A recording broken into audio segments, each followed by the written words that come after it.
નમસ્તે બાળકો, આજે આપણે ભણીશું હિન્દી. હવે આપણે બીજું સત્ર શરૂ થાય છે. તો હિન્દીનું પહેલું કાવ્ય છે ઇતની શક્તિ હમે દેન દાતા. હે ભગવાન, અમને આટલી શક્તિ આપજો. હવે જોઈએ કાવ્ય.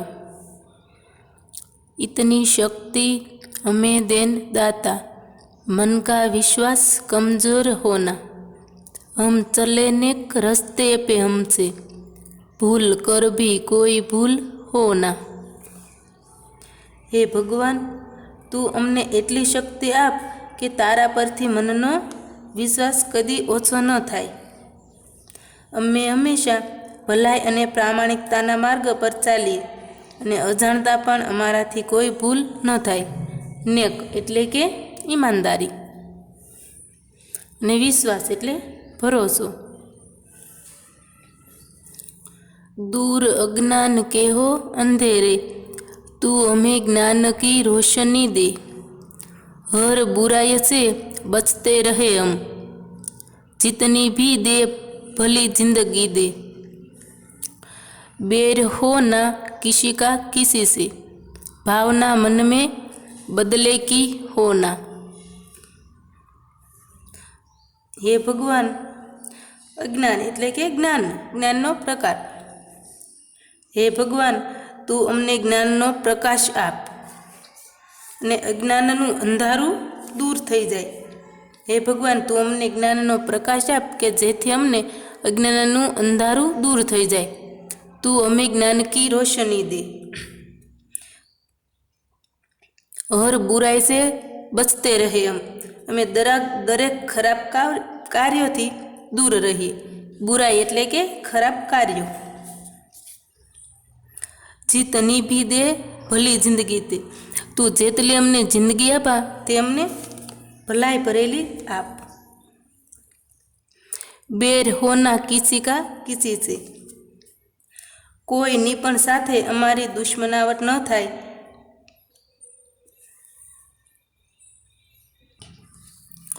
અને જો કોઈની સાથે દુશ્મનાવટ થઈ હોય તો મનમાં બદલો લેવાની ભાવના ઉત્પન્ન ન થાય.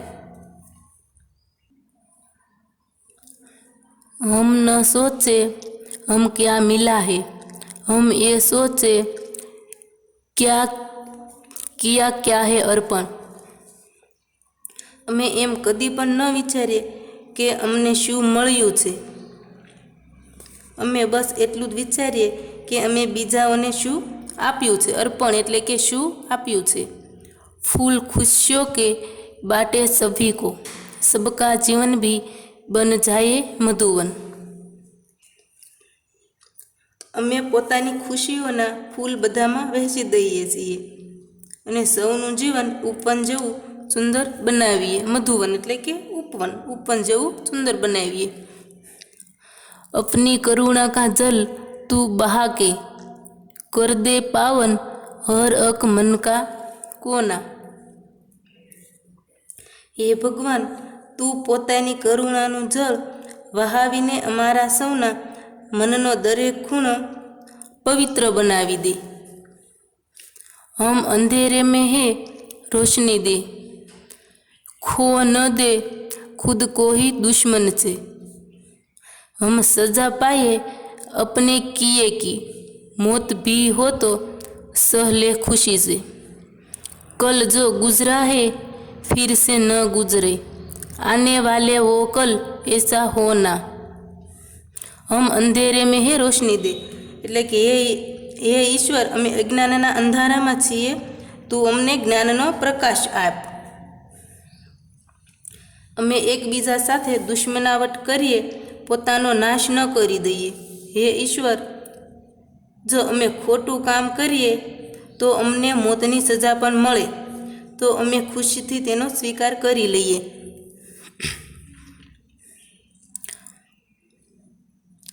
કલ જો ગુજરા હે ફિર સે ન ગુજરે, કાલે જે ખરાબ ઘટના બની તે ફરીથી ન થાય.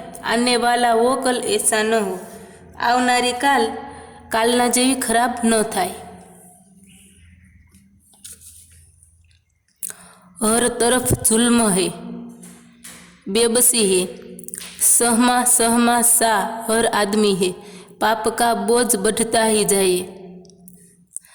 जाने जैसे ये धरती थमी है, बोझ ममता से तू ये उठा ले, तेरी रचना का ही अंत होना।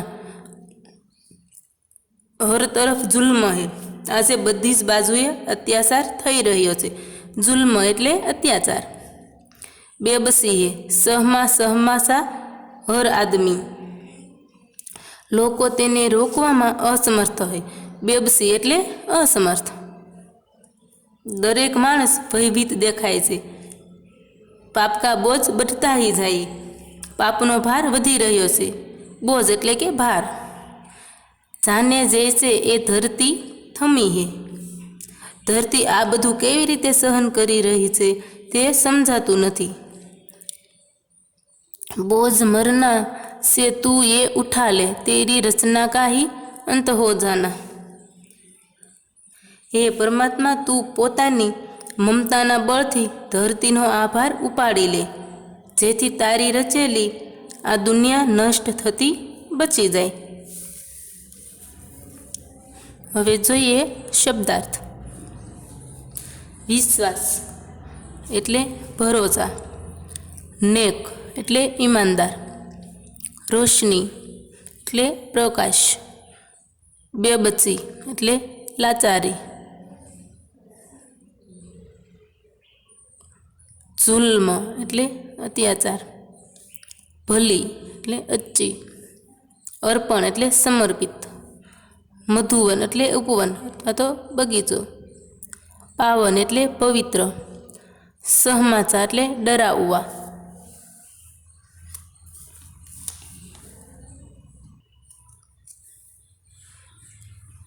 हवे जोईए अभ्यास। अभ्यासनो प्रश्न 2। नीचे दिए गए खाली जगह स्थानों में उचित शब्द भरते हुए वाक्य को पूरा कीजिए। राधा पढ़ने में तेज है, लेकिन खेल में नहीं।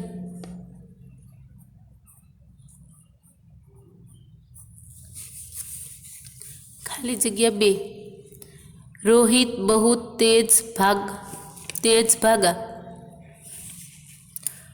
क्योंकि वह गाड़ी पकड़ना चाहता था।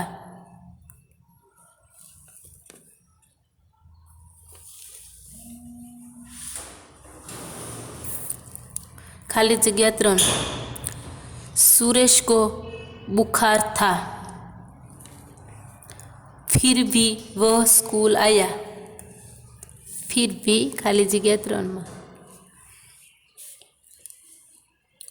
खाली जगह 4।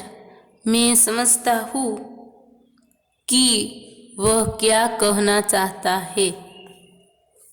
यह की 4। खाली जगह 5। आप चाय पसंद करेगा या कॉफ़ी।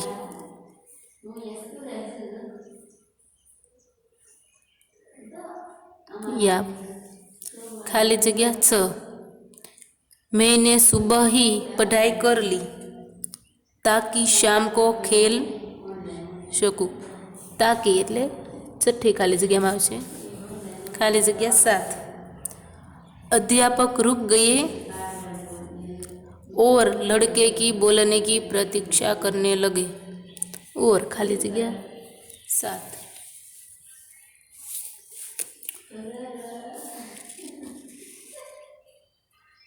प्रश्न 3।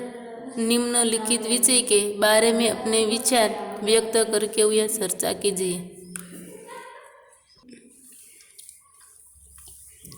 तो आमा मित्रों तमारे तमारा विचार में व्यक्त करवानुं छे। जो वरसाद न आवे तो ते तमारा विचारों में लखवानुं छे। हवे आपणे जोईए प्रश्न 4। उदाहरण के अनुसार विशेषणों का उपयोग करके वाक्य बनाइए। उदाहरण कुछ, तो कुछ कपड़े गंदे हैं।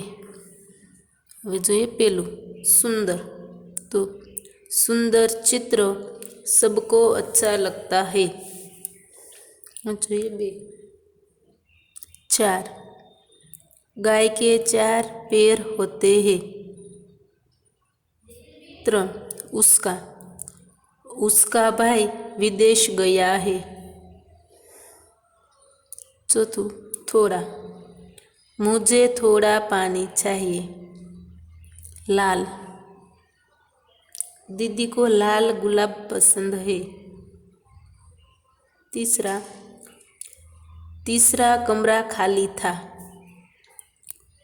15 पक्ष में 15 दिन होते हैं।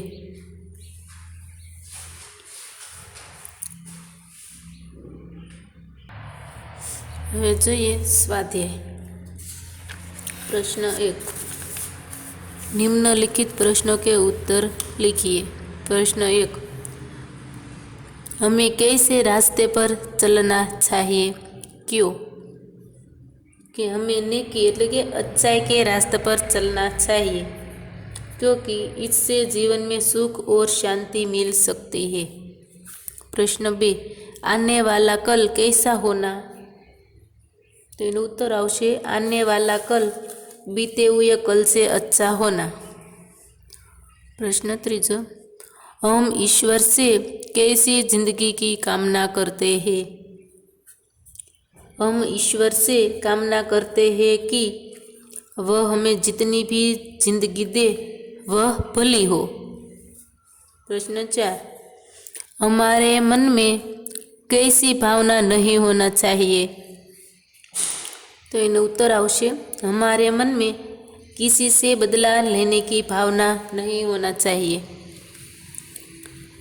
प्रश्न 5 हमें किसके बारे में सोचना चाहिए?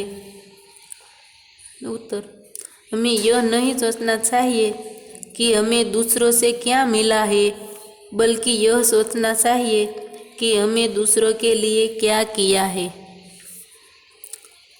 प्रश्न 6 हमारा मन पावन कैसे बनेगा? तो इन्हें उत्तर आवशे हमारा मन करुणा के जल से पावन बनेगा। प्रश्न 7 कविता में कैसा जल बहाने की प्रार्थना की गई है, क्यों? तो कविता में करुणा का जल बहाने की प्रार्थना की गई है क्योंकि उससे हम सबका मन पवित्र बनेगा। प्रश्न 8 किसकी रचना का अंत नहीं होना चाहिए? ईश्वर की बनाई हुई रचना का अंत नहीं होना चाहिए।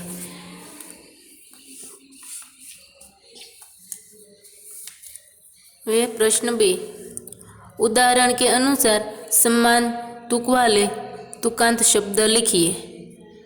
तो एना उदाहरण જોઈએ लड़ाई तो उतराई, कमाई, बुराई, धुलाई, पढ़ाई और सिलाई।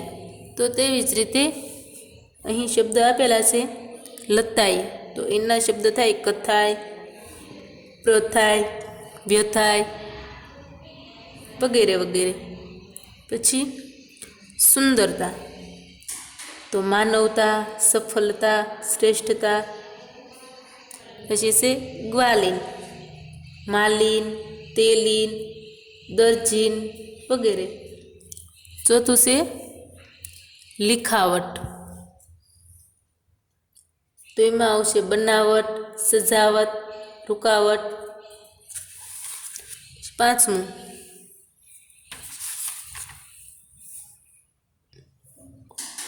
से सुनकर तो लिखकर, पढ़कर, कहकर वगैरह। पछी चिड़िया तो गुड़िया, बुढ़िया, चुड़िया वगैरह।